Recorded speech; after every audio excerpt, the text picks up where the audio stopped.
Assalamualaikum warahmatullahi wabarakatuh. Hamdan wa syukronillah, salatan wa salaman ala rasulillah, amma ba'du wa ba'dah. Para pemirsa yang dirahmati oleh Allah Subhanahu wa taala, pada kesempatan yang berbahagia ini saya akan sedikit mengulas tentang sejarah masuknya Islam di Indonesia. Ada beberapa teori terkait sejarah masuknya Islam di Indonesia. Yang pertama yaitu teori India ataupun teori Gujarat.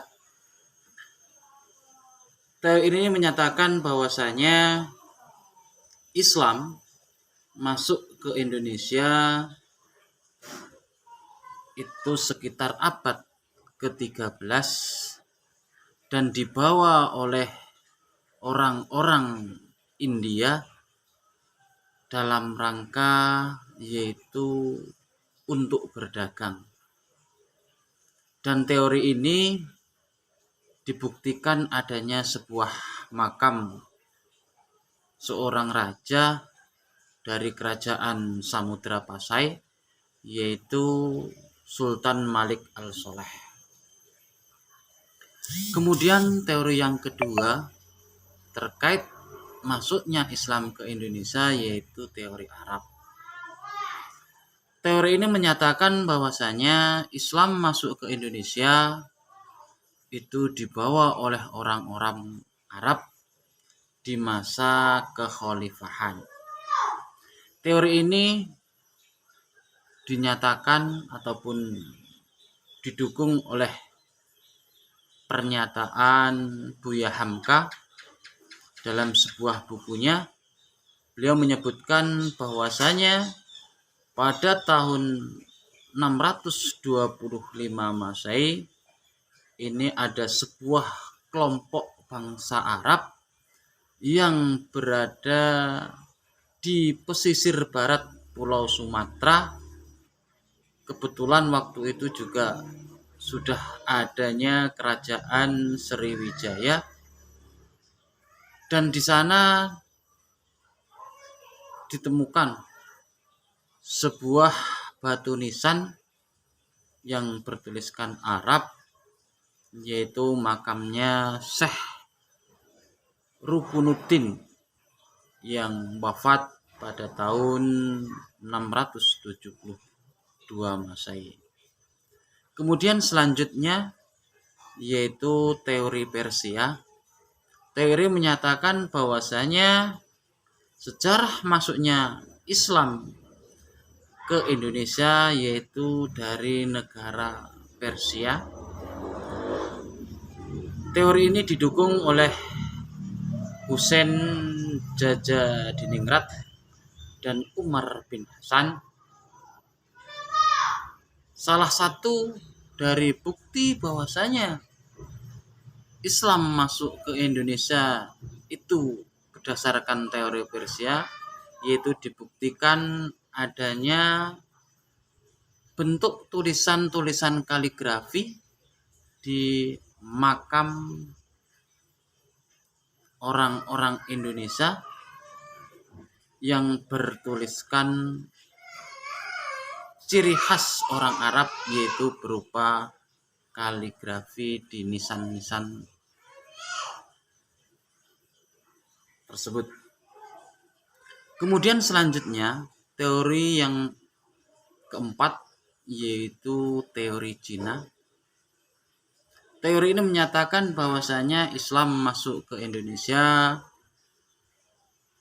itu dibawa oleh orang-orang Cina, di mana di masa dinasti Tang Islam sudah masuk ke Cina, dan juga di masa kekhalifahan Said bin Waqqas pada waktu itu Islam menyebarkan agamanya ke salah satu negeri Cina, dan kemudian Cina sendiri mengalami banyak permasalahan sehingganya warga Cina yang statusnya sudah masuk Islam itu banyak yang migrasi ke wilayah Asia Tenggara, terutama wilayah Nusantara, termasuk wilayah bagian Sumatera Selatan, yaitu di tahun 879 Masehi atau pada abad ke-9. Itulah terkait beberapa teori masuknya Islam ke negara Indonesia. Kemudian selanjutnya ada beberapa faktor yang menyebabkan mudahnya Islam ini masuk ke Indonesia.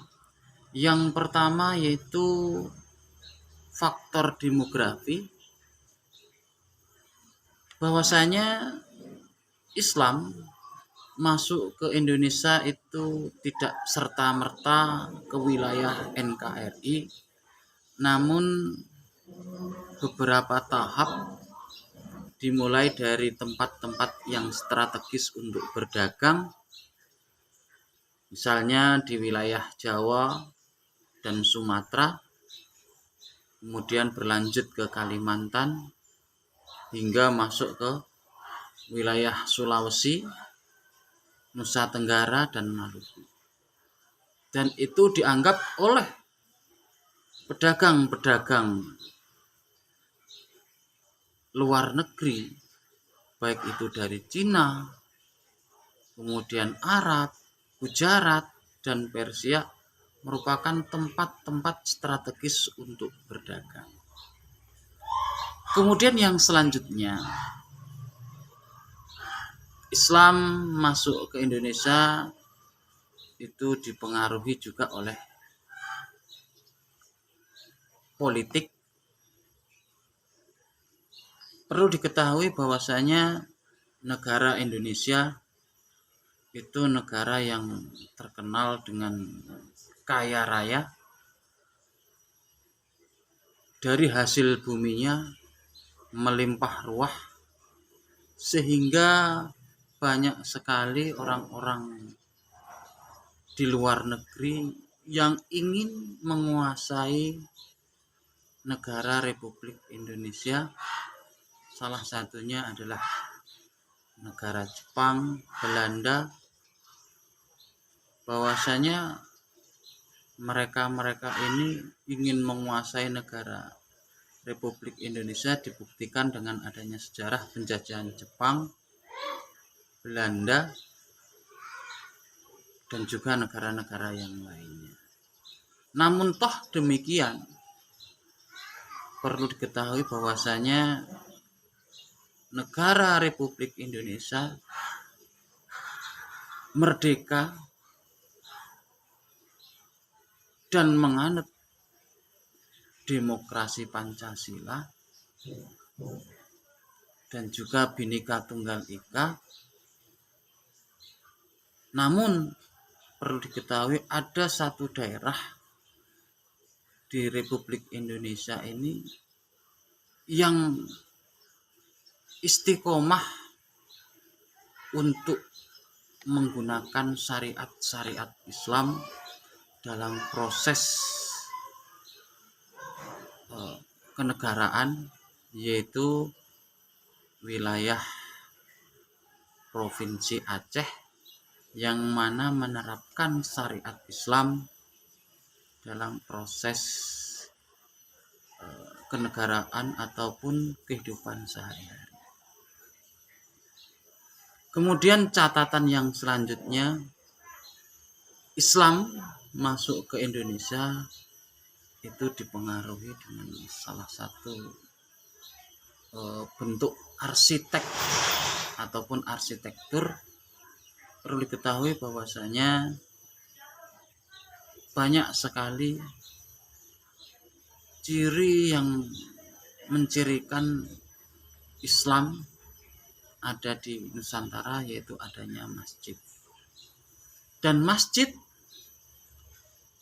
di wilayah Nusantara itu banyak sekali dipengaruhi dengan arsitek-arsitek dari Timur Tengah, dan itu hampir rata-rata sama.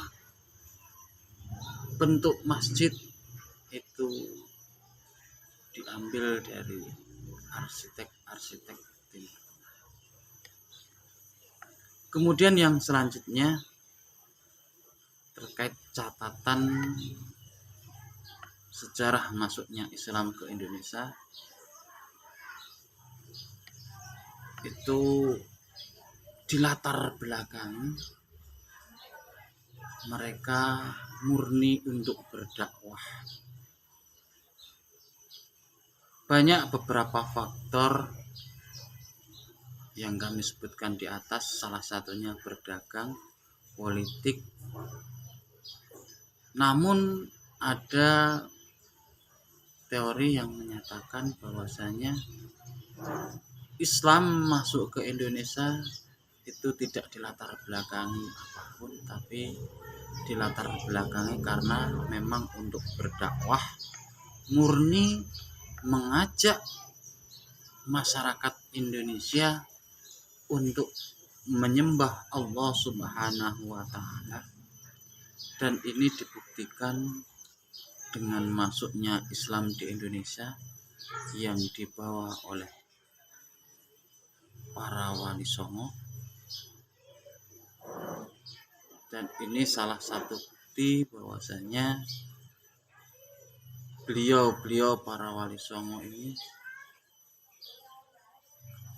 cara beliau berdakwah ini sangat luar biasa sehingga bisa diterima di masyarakat Jawa, sehingganya ketika mereka berdakwah itu memang berhasil, sehingganya bisa mengislamkan 90% masyarakat Indonesia, bahkan lebih. Baiklah pemirsa, itulah sedikit ulasan tentang sejarah masuknya Islam di Indonesia. Mudah-mudahan bermanfaat. Jika ada salah-salahnya, saya mohon maaf yang sebesar-besarnya.